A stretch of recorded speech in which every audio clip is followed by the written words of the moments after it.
Qualche anno fa un saggio mi ha raccontato di come il segmento dei monovolume sia stato effettivamente letteralmente scalzato da quello di gran successo oggi di SUV e crossover, e sembra come se Opel con la nuova Crossland abbia deciso di abbracciare appieno questa filosofia.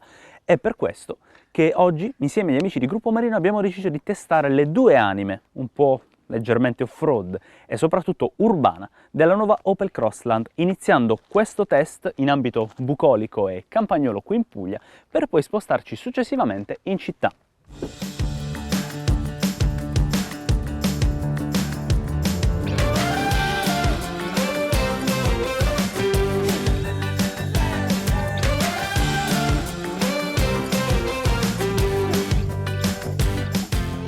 In origine c'era la Meriva. Con il tempo però il mercato si è trasformato, portando giù i monovolume e su i crossover. Opel ha afferrato l'occasione con la Crossland X nel 2017, rinnovandola nel 2020, eliminando la X del suo nome e rendendola esteticamente più aggressiva, meno borghese. Le dimensioni sono rimaste immutate, 4,21 m di lunghezza per 1,76 m di larghezza ed 1,61 m di altezza, con linee ancora morbide ma ora caratterizzate da qualche dettaglio più cattivo. Il nuovo frontale visor della casa unisce i fari anteriori con una fascia in nero lucido, fari che utilizzano la tecnologia Eco LED di Opel, più luminosi di semplici alogeni ma con un risparmio di energia dell'81%, con evidenti benefici in termini di abbattimento della CO2. La vernice White Jade optional della nostra configurazione permette di far spiccare più chiaramente molti dettagli della nuova Crossland, come la nervatura concava della fiancata, ma soprattutto il paraurti anteriore rivisto con due bocche alle estremità. I cerchi della versione provata sono i 16 pollici in lega, standard per allestimento Elegance, mentre importante sul bianco sono le protezioni in plastica della parte bassa della carrozzeria, vera caratteristica di crossover. Interessante l'elemento stilistico della ciglia del faro posteriore in nero, che divide il tetto dalla linea di cintura, nascondendo il montante C e rendendo il tutto sospeso e visivamente alleggerito, anche grazie ad un'onda cromata. Il portellone marchiato Crossland cela un baule da 410 litri con una soglia di carico alta e profonda.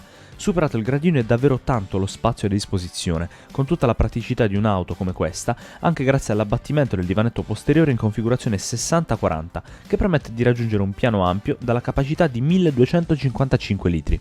Rispetto alla Crossland X, questa generazione 2021 internamente non cambia praticamente per nulla e per una volta direi meglio. Infatti mantiene un giusto compromesso tra razionalità e completezza degli equipaggiamenti. In poche parole è tutto al suo posto e non manca nulla di tutto ciò che serve veramente in un'automobile. La plancia a forma di onda, rivestita in una plastica molto piacevole al tatto, incontra nella parte centrale una superficie verniciata e incastonato in una U sopra i comandi del clima bizona automatico troviamo il display da 8 pollici touch dell'infotainment. Sotto di esso appunto i comandi del clima fisici comodissimi con 3 rotori e sotto gli stessi un pozzetto piuttosto profondo dove poter ricaricare in modalità wireless lo smartphone. I sedili in tessuto e vinile sparkle, come lo chiama Opel, sono avvolgenti al punto giusto e contengono molto bene nelle curve. In più sono esteticamente molto eleganti, come la versione che stiamo provando, la Elegance appunto. Ma al di là del look, la caratteristica che più stiamo apprezzando di questa Crossland è sicuramente la sua praticità, perché le dimensioni esterne fanno pensare ad un classico crossover imbottito. Internamente invece la Crossland fa stare veramente larghi. Un abitacolo molto arioso che ne conferma quindi un ottimo utilizzo nel quotidiano. La visibilità anteriore è eccellente come quella laterale e in controtendenza rispetto alle nostre ultime prove di questo segmento non è male anche quella posteriore. Infine un ultimo dettaglio che per me in un'automobile che si rispetti non deve mai mancare: il bracciolo centrale di serie sulla Elegance. Ma adesso perdonatemi perché devo far salire a bordo su questa Crossland un ospite.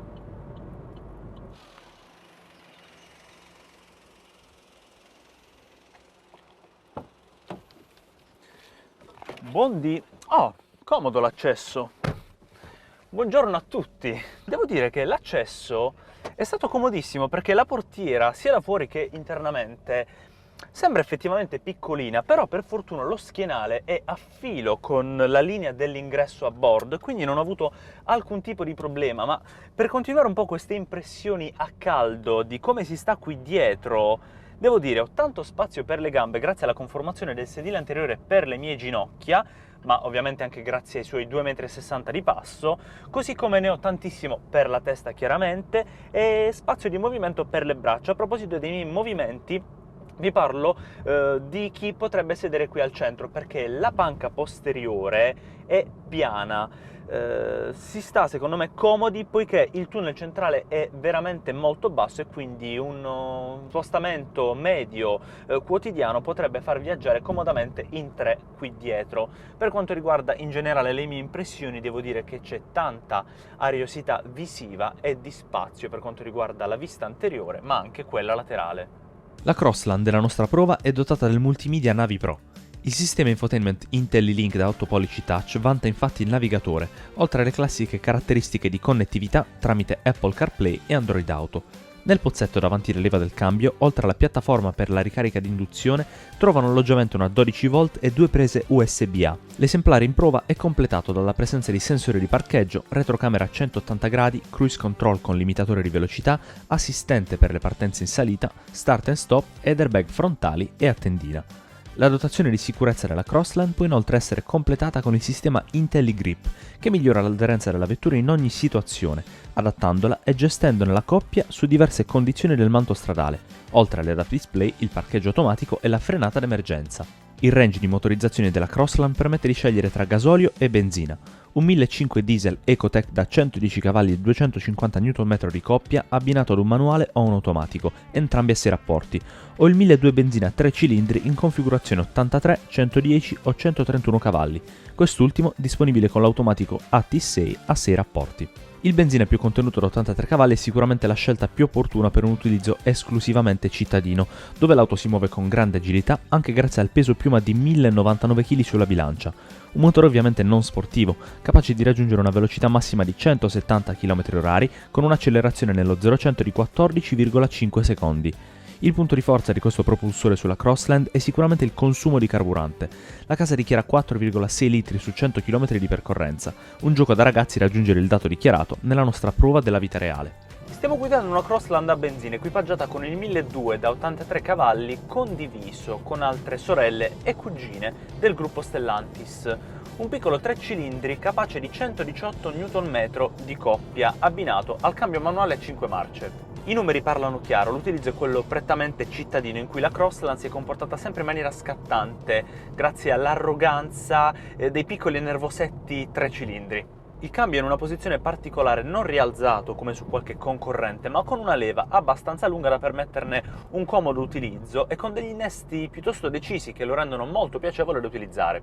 Chiaramente parliamo di soli 5 rapporti, che però diventano 6 se abbinati al turbo della 110 cavalli, e a proposito di questa, ci piacerebbe provarla per confermare un pensiero. Vi abbiamo detto infatti di come la versione provata sia comoda soprattutto in città, ma le dimensioni della vettura, se abbinate al più spinto 110 cavalli, sicuramente la rendono molto comoda in spostamenti medio-lunghi su tratte extraurbane. Stabilità e tenuta di strada sono nella media di questo segmento rialzato, esattamente come l'impianto frenante, mentre molto buono è il volante con un raggio comodissimo per le manovre e dalle dimensioni inusuali per un segmento così compatto che ci hanno fatti sentire di manovrare la Crossland in tutta sicurezza anche alle andature più sostenute. L'insonorizzazione infine è abbastanza buona, nonostante il motore ha soli 3 cilindri, non abbiamo patito eccezionali vibrazioni o nessun tipo di fruscio aerodinamico.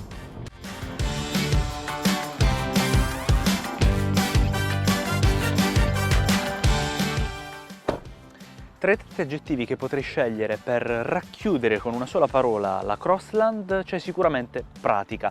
Ne abbiamo adorato questo lato nella vita quotidiana, certo, soprattutto in città, ma perché no anche con la giusta scelta del motore nella vita extraurbana, in medi viaggi. Noi ringraziamo voi per aver visto questo test drive e gli amici di Gruppo Marino per averci concesso di portarvi insieme a noi in questa prova della Opel Crossland.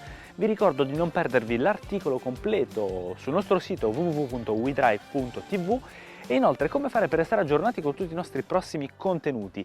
Vi basterà iscrivervi al nostro canale, cliccare sul campanello per ricevere tutte le notifiche e inoltre se non volete perdervi qualche anticipazione, qualche aggiornamento al mondo dei motori a 360 gradi, vi basta cercarci su tutte le nostre piattaforme social con wedrive.tv.